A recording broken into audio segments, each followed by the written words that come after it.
علی بھائی اگلا سوال ہے، اگر نماز کے دوران کسی عورت کا بچہ رو پڑے تو وہ فرض نماز کو توڑ کر اپنے بچے کو چپ کروا سکتی ہے؟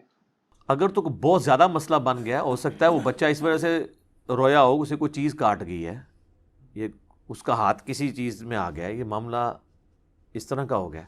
یہی تو جوائنٹ فیملی سسٹم کی برکات ہیں.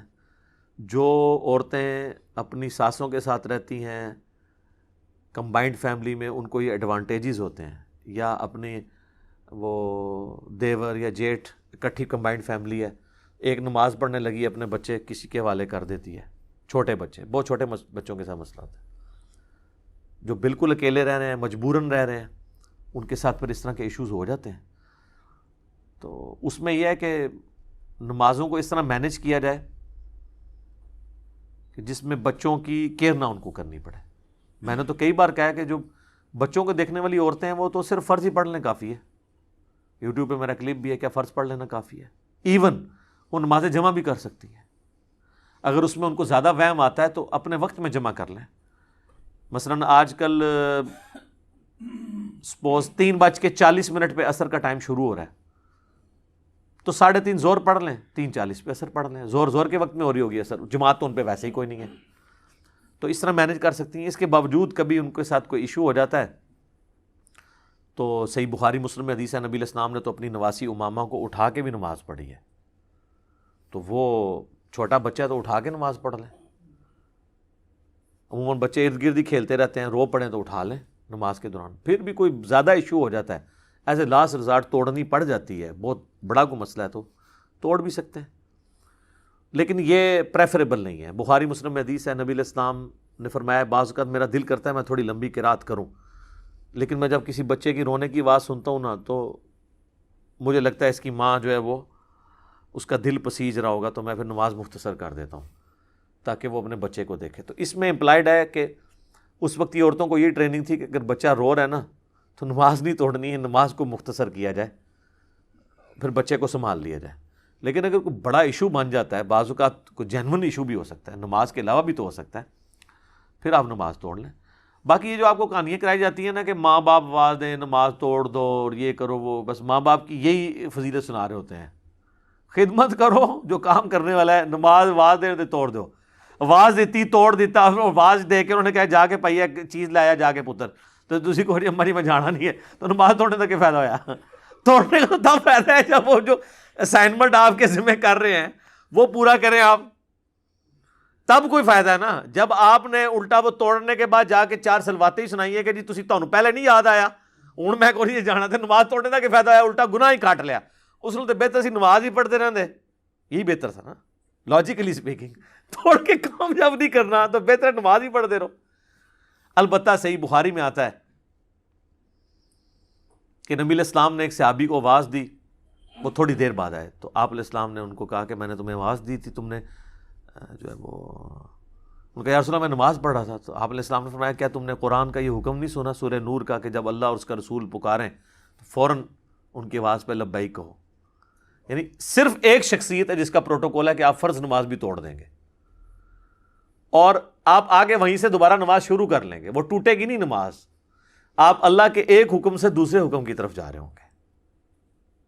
صحیح بخاری مسلم میں آتا ہے جب سوموار کے دن جس دن حضور کی وفات ہوئی ہے، صحابہ کہتے ہیں کہ نبی علیہ السلام مسجد میں آپ نے صرف وہ پردہ اٹھایا، حضرت ابوبکر صدیق نے مصلی بھی چھوڑ دیا، ہم بھی حضور کی طرف متوجہ ہونے لگے، آپ نے فرمایا نماز پڑھتے رہو. یعنی یہ سب کچھ نماز کے اندر ہو رہا تھا. حضرت ابوبکر صدیق مصلی چھوڑ دیا، پھر واپس آ گئے، نماز نہیں ان کی ٹوٹی. تو یہ نبی علیہ السلام کا پروٹوکول ہے کہ آپ نماز ان کے لیے توڑیں گے. خیر وہ صحابی کو جب حضور علیہ السلام نے تھوڑا سا اس پہ ریئلائز کرایا تو وہ تھوڑے ہوئے نا اس کے اوپر. پھر آپ نے ان کی دلجوئی ہوئے کرتے ہوئے فرمایا کہ میں مسجد سے نکلنے سے پہلے نا تمہیں قرآن کی سب سے عظیم سورت سکھاؤں گا. جب حضور مسجد سے نکلنے کے انہوں نے ہاتھ پکڑ لیا، یا رسول اللہ آپ نے وعدہ کیا تھا، تو آپ فرمایا وہ ہے الحمدللہ رب العالمین، سورہ فاتحہ. یہ قرآن کی سب سے عظیم سورت ہے، یہ پوری حدیث ہے وہ. تو اگر اس طرح کی سچویشن بن جائے تو نماز توڑی بھی جا سکتی ہے، اور ظاہر ہے وہ ٹوٹے ہی گی، یہ نہیں ہوگا کہ وہیں سے عورت آ کے دوبارہ شروع کرے گی. اگر وہیں سے شروع کرنا چاہتی ہے پھر یہ ہے کہ بچے کو ساتھ ہی رکھے، اگر وہ روتا ہے تو اٹھا لے، اور اگر اٹھا کے نماز پڑھ لے مسئلہ ہی ختم ہے یار. سیدہ امامہ حضور کی جو نواسی ہیں ان کو آپ اٹھا کے نماز پڑھا کرتے تھے. یہ لفظ امامہ ہے الف کے اوپر پیش, امامہ بنت ابی العاص, سیدہ زینب کی بیٹی. تو نبی اسلام نے ان کو اٹھا کے نماز پڑھی ہے, تو اس سے تو مسئلہ ہی حل ہو گیا, ٹھیک ہو گیا. جزاک اللہ. علی بھائی اگلا سوال ہے, کیا چارپائی یا صوفے کے سامنے نماز پڑھ سکتے ہیں؟ اگر اس چارپائی پر کوئی عورت یا مرد سو رہا ہو تو پھر کیا حکم ہے؟ ہو بڑا مسئلہ ہو جائے گا. اچھا آپ بتا چارپائی کے سامنے نماز نہیں پڑھنے دیتے, اور اگر کوئی سویا ہو تو ہو سکتا ہے اس کی ماں یا باپ اٹھ کے کہ تو جنازہ پڑھ لگا میرا جیندے جی منو. یہ بھی لوگوں کے دماغ میں نا اس طرح کے کانسیپٹ آیا ہوتا ہے کہ یہ پتہ نہیں جنازہ سامنے چارپائی پہ کچھ جنازہ ہی پڑھنے لگا ہے میرا. نماز ہو جائے گی میرے بھائی, چارپائی بھی وہ لیٹا بھی ہوا ہے تو آپ اس کو تو کوئی سجدہ نہیں کر رہے. قبر کے سامنے آپ نماز نہیں پڑھیں گے. البتہ قبرستان سامنے ہے اور آپ نے کوئی سترا گاڑ لیا ہے پھر تو آپ کی نماز درست ہے.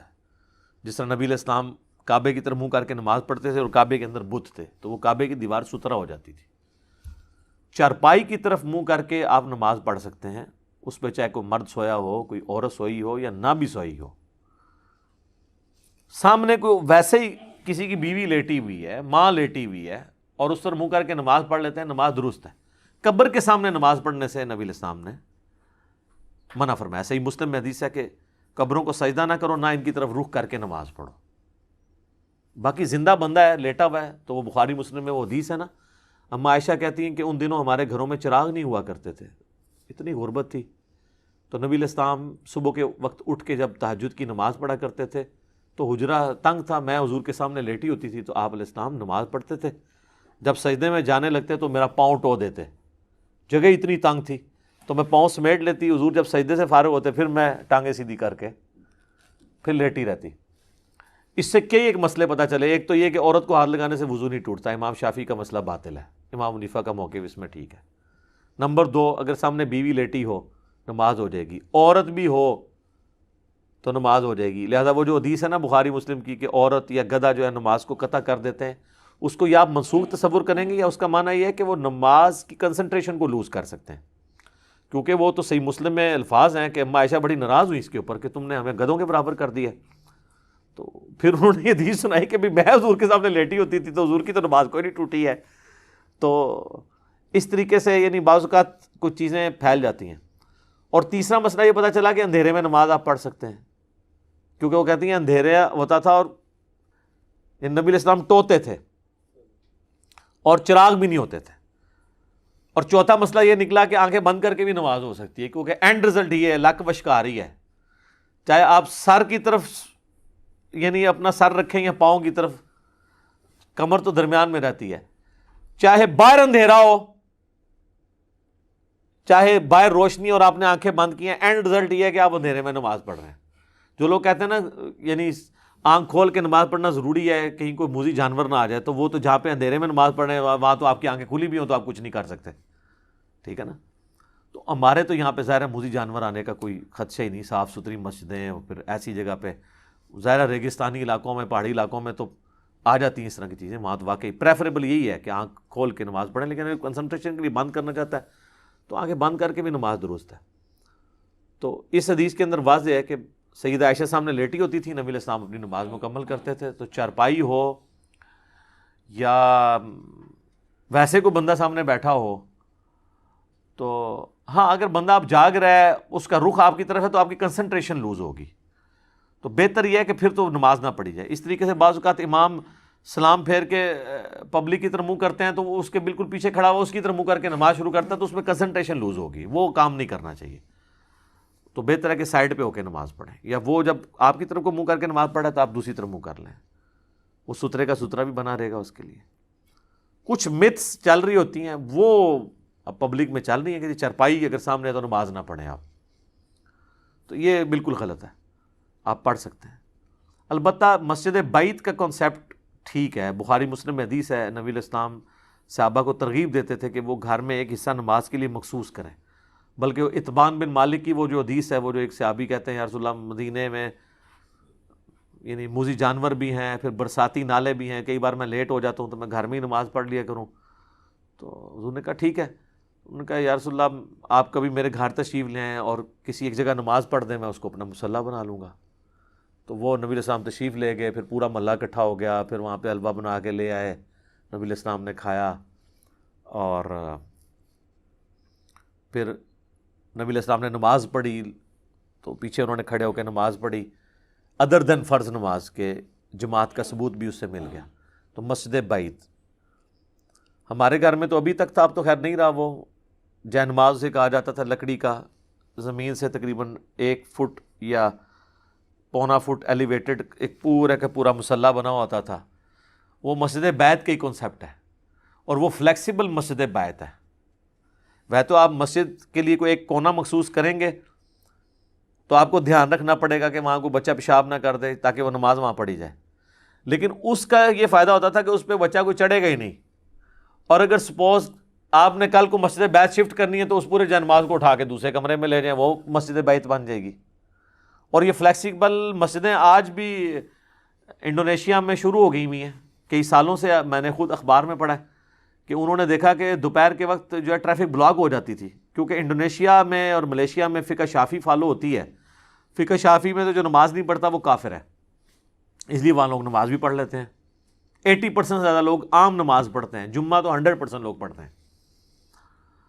میری خود انڈونیشین سے ملاقاتیں ہوئی ہیں حج اور عمرے کے موقع پر، میں نے ان سے باقاعدہ پوچھا تو اخبار میں نے خبر پڑھی تھی کہ انہوں نے پھر یہ کیا کہ مختلف پبلک پلیسز پہ آفیسز کے قریب موبائل مسجدیں انٹروڈیوس کرا دی، بڑے بڑے ٹریلے آتے ہیں ان میں پوری مسجد وضو خانہ بنا ہوا ہے، جب زور کا ٹائم ہوتا ہے بجائے کہ اتنے لوگ اپنی گاڑیوں میں ڈرائیو کر کے مسجد تک جائیں، وہ جا کے نا 3-4 بلڈنگز کے سینٹر میں لا کے نا وہ ٹریلا کھڑا کر دیتے ہیں، وہاں سے پیدل اترا، نماز پڑھی، اوپر چلے گئے، ٹریلا وہاں سے ہٹ گیا۔ موبائل مسجد ہے۔ آپ نے اگر کوئی مسئلہ حل کرنا ہے نا تو اس کے سلوشنز موجود ہیں، تو اگر نہیں حل کرنا تو آپ کے کپڑے قیامت تک پلید ہی رہنے ہیں۔ کئی لوگ نماز کھولا تو کہتے کپڑے پاک نہیں، ان سے پوچھا جائے تسی کیا کرتے رہتے ہو، اللہ دے بندے ہمیشہ ہی کپڑے ناپاک ہوتے ہیں۔ تو ایسے لوگوں کا ویسے علاج یہ ہے کہ جو یہ کہتے ہیں کپڑے ناپاک، تو ان کو یار تو پلید رہنا، یار اللہ دے بندے ساڑھے نال پھر نہ بیٹھا کرتے، روٹی شوٹی کھانا ہے تو پلید ہی رہنا ہر ٹائم، کم از کم اس کو یہ پھکی دیا کریں۔ یہ کپڑے تو خام خواہ لوگوں نے پلید بنائے ہوئے ہوتے ہیں نا، ایک جنرل ایک بہانہ ہے۔ تو اگر آپ نے پڑھنا ہے تو موبائل مسجدیں بھی ہیں۔ مسجد میں نماز پڑھنا یہ ایک مرد کے اوپر اوبلیگیٹری ہے۔ کپڑے ضرور پاک ہونے چاہیے۔ عام لوگ کپڑوں کے گندا ہونے کو بھی ناپاک سمجھ لیتے ہیں، گندے کپڑے ناپاک نہیں ہوتے جب تک ان کے اوپر پیشاب نہیں لگ جاتا۔ کپڑوں کا میلا ہونا عیب ضرور ہے، لیکن نماز تو ہو جائے گی۔ اور کام کاج کرنے والے لوگ ہیں، جس طرح کوئی سفیدی کا کام کرتا ہے اس کے لیے آسان نہیں ہے انہیں کپڑوں میں نماز پڑھے، کوئی گریس کا کام کرتا ہے اس کے کپڑوں پہ لگ جاتی ہے، تو اب یہ تو نہیں کپڑے وہ بدلے گا، وہ ناپاک تو نہیں ہے، ناپاک ہی ہے۔ تو لوگ عموماً بعض اوقات گندے کپڑوں کو بھی ناپاک ہی سمجھ رہے ہوتے ہیں، وہ پھر دن آ بیٹھا کے صاف ستھرے ہو کے، وہ عید والے دن ہی تسی صاف ستھرے ہو کے نماز پڑھ سکتے ہو، عام حالت میں تو ظاہر ہے اس طرح درویشی کی طرح نماز آپ کو پڑھنی ہوگی۔ ٹھیک ہو گیا، جزاک اللہ۔